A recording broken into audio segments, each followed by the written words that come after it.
হচ্ছে micro digit কোম্পানির একটা মেমোরি কার্ড।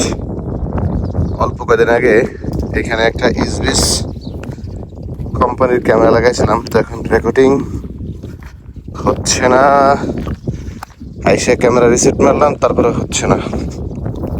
কি আর করবো, এখন নতুন একটা মেমোরি কার্ড একটা লাগাই দেখি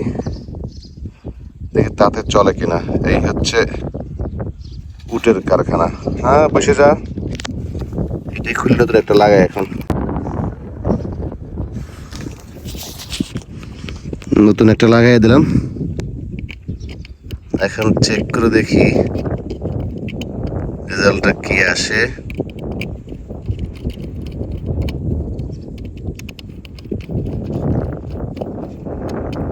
নতুন লাগাইছি, রিসেট মেরে দিই।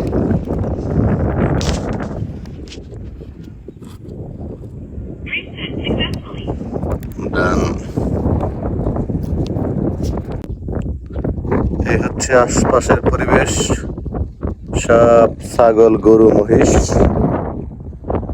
আর এটা হচ্ছে উটের কারখানা। এক একটা উট 1000 রিয়াল। এটা কি সম্ভব? 1000 রিয়াল, 3 লাখ টাকা।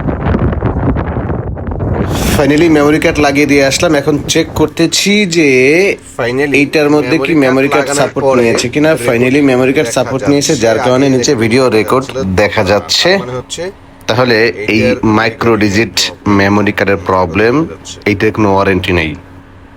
তো অনেকগুলো লাগাইছি, তো এটাতে কমপ্লেন পাইলাম। যাক, নিজের পকেট থেকে একটা জরিমানা গেল আর কি, যাওয়া আসা।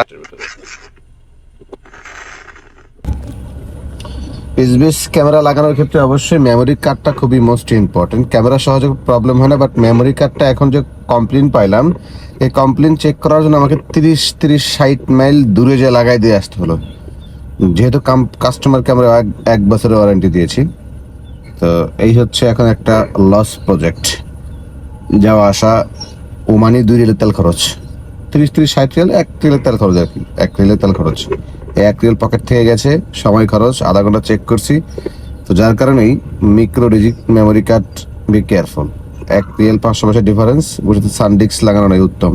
সানডিক্স যত লাগাইছি কোনো কমপ্লেন নেই, এইটাতেই প্রবলেম পেলাম। আর একটা আছে হিগ ভিশনের NOEM এরকম একটা কোম্পানি, ওইটাও খুব ভালো। ওই যত লাগাইছি কোনো প্রবলেম নেই। এইটা থার্ড ক্লাস কোম্পানি, থার্ড ক্লাসের সমস্যা পেলাম।